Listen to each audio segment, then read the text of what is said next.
Right form of verb অর্থ ভার্বের সঠিক রূপ। তার মানে ভার্বের অনেকগুলো রূপ আছে, তা কি তুমি জানো? আসসালামু আলাইকুম প্রিয় শিক্ষার্থীরা, তোমরা সবাই কেমন আছো? আশা করছি অনেক ভালো আছো। আজকের আলোচ্য বিষয় কি তোমরা লক্ষ্য করতে পেরেছো? Right form of verb. আজকে আমাদের আলোচ্য বিষয় হচ্ছে রাইট ফর্ম অফ ভার্ব। তাহলে আমরা আসো রাইট ফর্ম অফ ভার্ব এই ভিডিওটিতে আমরা কি কি শিখতে পারবো। আমরা যা যা শিখতে পারবো তার একটি তালিকা আমরা এখানে দিয়েছি। আমরা বলেছি ভার্বের রূপ কতটি সেটি সম্পর্কে আমরা এই ভিডিওটিতে জানতে পারবো। সেই সাথে সাথে কোন রূপটি কখন বসবে ভার্বের তা আমরা জানতে পারবো এবং শিখতে পারবো। এছাড়াও আমরা রাইট ফর্ম অফ ভার্বের গ্যাপ ফিলিং কিভাবে করতে হবে তা আমরা এই ভিডিওর মাধ্যমে জানতে পারবো। যদি এই ভিডিওতে আমরা সময় না পাই তাহলে আমরা পরবর্তী ভিডিওগুলোতে এটা সম্পর্কে জানতে পারবো। তাহলে সবাই খুব মনোযোগ দিয়ে ভিডিওটি শুরু থেকে শেষ পর্যন্ত দেখবে, তাহলেই তোমরা খুব সুন্দর করে রাইট ফর্ম অফ ভার্ব শিখতে পারবে। তাহলে আমরা প্রথমেই শিখছি ভার্বের রূপ কতটি। আমরা কি শিখবো এখন? ভার্বের রূপ কতটি সেটি। তাহলে আমরা প্রথমেই দেখতে পাচ্ছি, আমরা এখানে 1 নম্বরে পেয়েছি ভার্বের প্রেজেন্ট ফর্ম, অর্থাৎ যেটাকে আমরা সংক্ষিপ্তভাবে V1 দ্বারা প্রকাশ করেছি। 2 নম্বরে পেয়েছি ভার্বের পাস্ট ফর্ম। 3 নম্বরে পেয়েছি ভার্বের পাস্ট পার্টিসিপল ফর্ম। 4 নম্বরে আমরা পেয়েছি ভার্বের প্রেজেন্ট ফর্মের সাথে আইএনজি এবং 5 নম্বরে আমরা পেয়েছি ভার্বের প্রেজেন্ট ফর্মের সাথে এস বা ইএস, অর্থাৎ আমরা ভার্বের 5টি রূপ পেয়েছি। তাহলে আমরা ভার্বের কতটি রূপ পাবো? মূলত ভার্বের 5টি রূপ পাবো।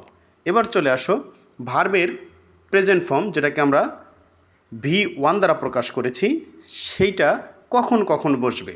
তাহলে আমরা সেই নিয়ম একটা পেয়েছি। তোমরা একটু নিয়মটার দিকে লক্ষ্য করো। নিয়মে আমরা বলেছি মডালস এর হ্যাঁ বোধক, না বোধক ও প্রশ্নবোধক এর পর V1 বসে। অর্থাৎ মডালস কোনগুলো সেগুলো আমরা আগে দেখে নিই। Shall, should, will, would, can, could, may, might, must, need, dare, এগুলো হচ্ছে আমাদের কি ওথ টু, এগুলো হচ্ছে আমাদের মডালস। এই মডালসগুলো দিয়ে আমাদের যে সেন্টেন্সটি হবে তারপরে আমাদের কি বসবে? ভার্বের প্রেজেন্ট ফর্ম বসবে। তোমরা লক্ষ্য করে দেখো, এখানে মডালস আছে উইল, আর তার কারণেই এখানে ভার্বের প্রেজেন্ট ফর্ম বসছে গো। এখানে তোমরা লক্ষ্য করে দেখো মডালস আছে ক্যান নট, ভার্বের প্রেজেন্ট ফর্ম বসেছে। এরপরে তোমরা লক্ষ্য করে দেখো শুড মডালস, এরপরে রেসপেক্ট ভার্বের প্রেজেন্ট ফর্ম বসেছে।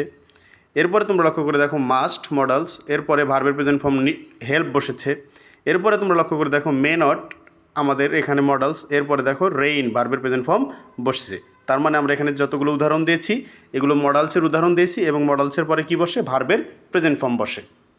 একইভাবে তোমরা জানো প্রশ্নবোধক করতে গেলেও আমাদের এই শ্যাল বা উইলটাকে শুরুতে দিতে হয়, তাহলে আমাদের কি হবে? ভার্বের প্রেজেন্ট ফর্মটাই তখনও বসবে। মনে থাকবে? তাহলে আমরা বললাম মডালস এর হ্যাঁবোধক বাক্য, নাবোধক বাক্য, প্রশ্নবোধক বাক্য, প্রশ্ন ও নাবোধক বাক্য সবার ক্ষেত্রেই ভার্বের রূপটা কী হবে? প্রেজেন্ট ফর্ম, ভার্বের প্রেজেন্ট ফর্ম হবে। তাহলে এবার আমরা চলে আসি 2 নম্বর নিয়মে। কয় নম্বর নিয়ম? 2। তাহলে 2 নম্বর নিয়ম আমরা কি বলেছি লক্ষ্য করে দেখো, টু ডু ভার্ব দিয়ে প্রশ্নবোধক ও নাবোধক হলে ভার্বের প্রেজেন্ট ফর্ম বসবে। তাহলে টু ডু ভার্ব কোনগুলো সেগুলো দেখে নেই। ডু, ডাজ, ডিড, এগুলো হচ্ছে আমাদের কি? আমাদের টু ডু ভার্ব। তাহলে আমরা মনে রাখবো টু ডু ভার্ব কোনগুলো?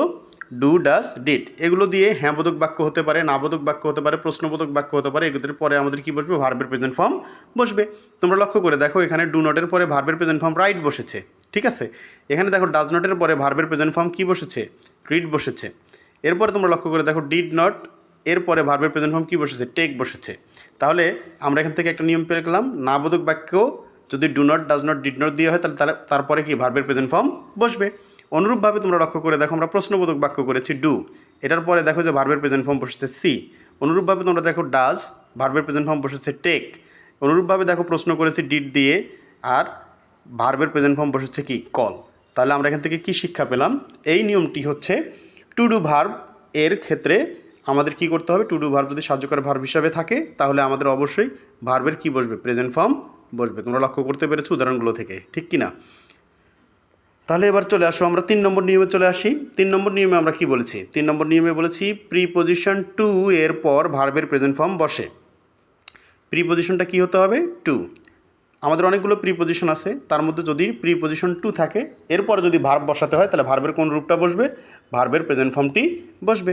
তাহলে এবার লক্ষ্য করি, আমরা এখানে একটা বাক্য লিখেছি, they went to visit the place, এই যে টু আছে প্রিপোজিশন, এরপরে তোমরা লক্ষ্য করো যে ভিজিট ভার্বের প্রেজেন্ট ফর্ম, লক্ষ্য করেছো। এরপরে দেখো she wanted to take tea, wanted আছে, এরপরে আছে টু প্রিপোজিশন। এখন তুমি লক্ষ্য করে দেখো এই প্রিপোজিশন টু এর পরে আমরা ভার্ব বসেছি কি, ভার্ব বসেছি টেক, ক্লিয়ার। এরপরে তোমরা লক্ষ্য করে দেখো আমরা বসেছি উড লাইক, তারপর আছে টু, এই টুর পরে আমরা যে ভার্বটি বসেছি সেটাও প্রেজেন্ট ফর্ম। এবার তাহলে আমরা বুঝতে পেরেছি তো প্রিপোজিশন টু এর পরে কী বসবে, ভার্বের প্রেজেন্ট ফর্ম বসবে। এখন আসো আমরা রুল 4 নম্বর, রুল কততে আছি আমরা 4। এখানে আমরা বলেছি had better, had rather, would better, would rather, এইগুলোর পরে ভার্বের কী বসবে, প্রেজেন্ট ফর্ম বসবে। তাহলে আমরা একটু উদাহরণগুলো দেখি, তাহলে বুঝতে খুব সহজ হবে। হ্যাড বেটার আছে, এরপরে তোমরা দেখো শার্ট আপ, এটা ভার্বের প্রেজেন্ট ফর্ম, তাহলে হ্যাড বেটারের পরে কী বসবে, ভার্বের প্রেজেন্ট ফর্ম। এরপরে দেখো উড রেদার, এরপরে কী আছে, ফ্লি অ্যাওয়ে, ফ্লি অ্যাওয়েটা কি ভার্বের প্রেজেন্ট ফর্ম, লক্ষ্য করেছো তোমরা। অনুরূপভাবে আরও একটি বাক্য আমরা দিয়েছি হ্যাড রেদার, এরপরে কী দেওয়া আছে, সলভ, সলভ ভার্বের প্রেজেন্ট ফর্ম। তাহলে আমরা কি নিয়মটা মুখস্থ রাখতে পারবো না, আমরা বলবো had better, had rather, would better, would rather, এদের পরে আমাদের কি বসাতে হবে, ভার্বের প্রেজেন্ট ফর্ম বসাতে হবে। কি নিয়মটি সুন্দর করে বোঝা গেল না? তাহলে আমরা খুব সুন্দর করে মুখস্থ করে রাখবো এগুলো, তবে মুখস্থ করব বুঝে, না বুঝে মুখস্থ করব না। এরপরে আসলে রুল 5, আমরা 5 নম্বর নিয়মে কী পেয়েছি তোমরা লক্ষ্য করে দেখো, নিড, ডেয়ার, লেট, এগুলোর পরে ভার্বের কী বসবে, প্রেজেন্ট ফর্ম বসবে।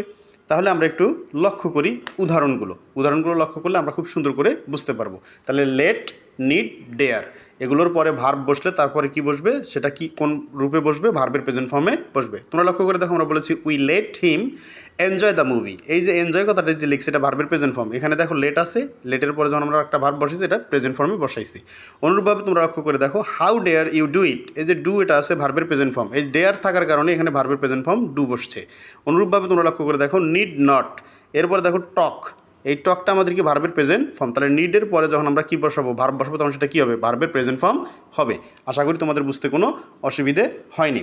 তাহলে আমরা এবার চলে আসি রুল 6-এ। কয় নম্বর রুলে চলে আসবো আমরা, 6 নম্বর রুলে। 6 নম্বর রুলে আমরা কী বলেছি একটু লক্ষ্য করে দেখো, আমরা বলেছি প্রেজেন্ট ইনডিফিনিট টেন্স, কী বলেছি, প্রেজেন্ট ইনডিফিনিট টেন্সের সাবজেক্ট থার্ড পারসন সিঙ্গুলার না হলে V1 বসে, অর্থাৎ সাবজেক্টটি হি, শি, ইট ও সিঙ্গুলার নাউন হওয়া যাবে না, কারণ হি, শি, ইট এবং সিঙ্গুলার নাউন এগুলো হচ্ছে থার্ড পারসন সিঙ্গুলার, এগুলো হলে ভার্বের সাথে অন্য কিছু বসবে।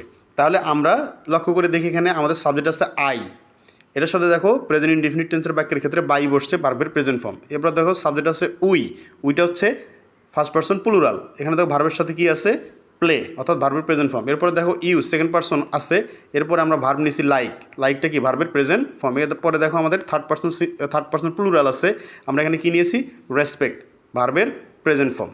তাহলে আমরা এখানে কী পেলাম, প্রেজেন্ট ইনডিফিনিট টেন্সের subject third person singular number যদি না হয় তাহলে ভার্বের সাথে ভার্বের প্রেজেন্ট ফর্ম বসে। ভিডিওটি ভালো লাগলে লাইক, কমেন্ট, শেয়ার করো এবং আমার চ্যানেলে নতুন হলে সাবস্ক্রাইব করো। ভালো থাকো, আল্লাহ হাফিজ।